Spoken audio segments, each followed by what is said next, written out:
Assalamualaikum warahmatullahi wabarakatuh. Di sini saya akan membahas tentang pembelajaran humanistik.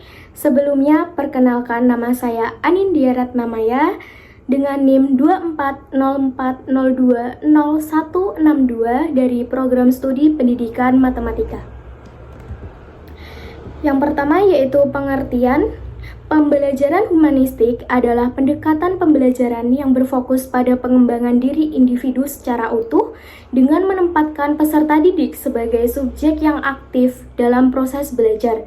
Teori ini menekankan pentingnya aktualisasi diri, di mana individu mampu mengenali dan mengembangkan potensi serta bakatnya secara bebas dan bertanggung jawab. Yang selanjutnya yaitu ada ciri-ciri pembelajaran humanistik. Yang pertama yaitu fokus pada proses belajar dan aktualisasi diri individu. Yang kedua, mengedepankan aspek kognitif atau pengetahuan dan afektif dalam sikap atau perilaku. Yang ketiga, menekankan pemahaman dan pengalaman belajar yang bermakna. Yang keempat, proses belajar bersifat personal dan tidak dapat didikte oleh orang lain.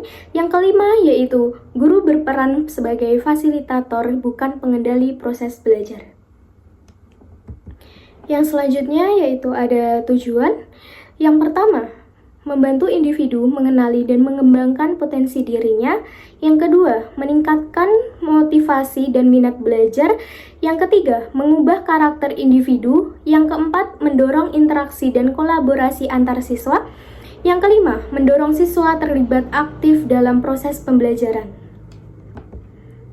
Yang selanjutnya ada tokoh-tokoh pembelajaran humanistik. Yang pertama yaitu Carl Rogers. Dalam psikologi humanistik, Carl Rogers memiliki dua konsep. Konsep yang pertama adalah jika manusia bisa memberikan peluang kepada diri sendiri dalam mengeksplorasi, menganalisis, memahami, dan memecahkan persoalan masalah. Konsep yang kedua adalah freedom to learn atau teori belajar bebas. Hal yang dimaksud adalah pendidikan yang bertujuan untuk membimbing peserta didik ke arah kemerdekaan dan kebebasan.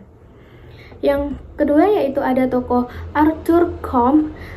Arthur Combe adalah tokoh humanistik yang telah mencetuskan gagasannya yang juga memiliki keterkaitan dengan dunia pendidikan. Menurut Combe, bahwa pendidik perlu memahami tingkah laku peserta didik dengan melihat berbagai sudut pandang dari peserta didik itu sendiri. Hal tersebut akan berdampak pada ranah kognitif dan afektif peserta didik dalam proses pembelajaran. Yang selanjutnya yaitu ada tokoh Abraham Maslow. Abraham Maslow adalah pelopor psikologi humanistik. Ia berasal dari Amerika, yang tepatnya berada di Brooklyn, New York. Ia dilahirkan pada tahun 1930. Abraham Maslow telah dikenal sebagai bapak psikologi humanistik. Ia meyakini bahwa manusia berperilaku untuk mengapresiasi diri mereka sebaik-baiknya. Selain itu, manusia juga melakukan aktivitas dalam memenuhi kebutuhannya. Berikut ini adalah teori hierarki kebutuhan Abraham Maslow. Yang tingkat pertama itu ada fisiologis, itu berupa makanan, minuman, tidur, pakaian. Itu adalah kebutuhan fisiologis manusia. Yang kedua yaitu rasa aman, seperti keamanan, keteraturan, kestabilan, dan lain-lainnya. Yang ketiga, sosial, seperti afeksi, relasi, keluarga, dan lain-lain. Yang keempat, penghargaan atau pencapaian, status, tanggung jawab, reputasi, dan lain-lain. Yang tingkat terakhir yaitu aktualisasi diri, yaitu pengembangan diri, pemenuhan ideologi, dan lain-lain. Selanjutnya yaitu prinsip-prinsip pembelajaran humanistik, yaitu yang pertama, rasa ingin tahu dan belajar. Kedua, relevan dengan kebutuhan. Ketiga, mengutamakan kebebasan, kreativitas, dan kepercayaan diri. Keempat, belajar mandiri lebih efektif dan lama. Dan yang kelima adalah belajar secara partisipatif.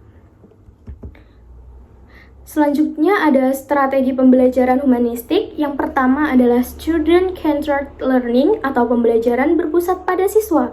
Yang kedua yaitu discovery learning atau belajar melalui penemuan sendiri. Yang ketiga adalah project-based learning atau pembelajaran berbasis proyek. Yang keempat yaitu menerapkan dialog dan refleksi.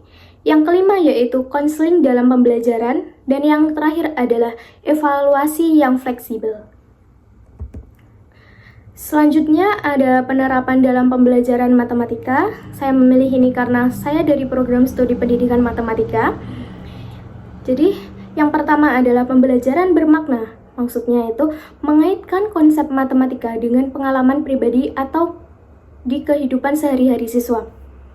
Contohnya yaitu belajar pecahan melalui pembagian kue saat ulang tahun.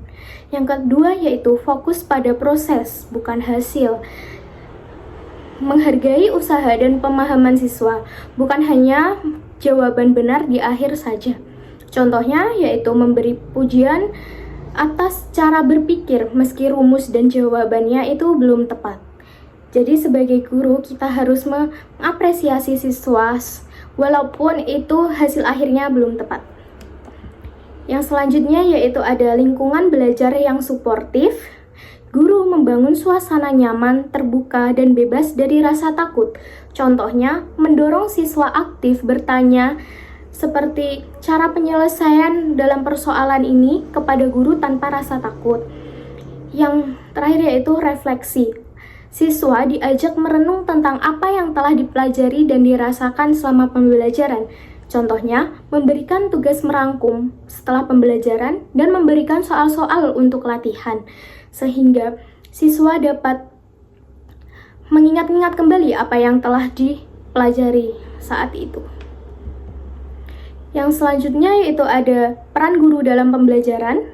Guru merupakan fasilitator bagi siswa.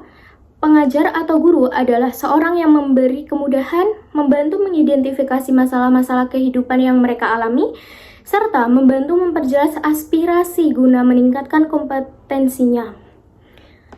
Yang selanjutnya yaitu peran siswa dalam pembelajaran humanistik.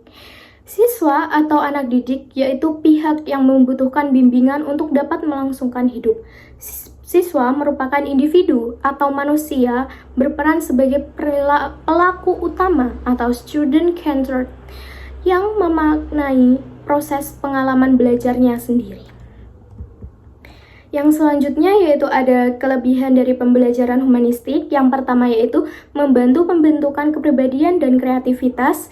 Yang kedua, meningkatkan motivasi dan minat siswa. Yang ketiga yaitu menumbuhkan rasa percaya diri dan empati. Yang selanjutnya yaitu ada kekurangan dari pembelajaran humanistik sendiri. Yang pertama, sulit diterapkan jika jumlah siswanya terlalu banyak. Yang kedua, menumbuhkan motivasi yang tinggi dari siswa. Yang ketiga yaitu membutuhkan guru yang terlatih dan peka terhadap kebutuhan emosional siswa.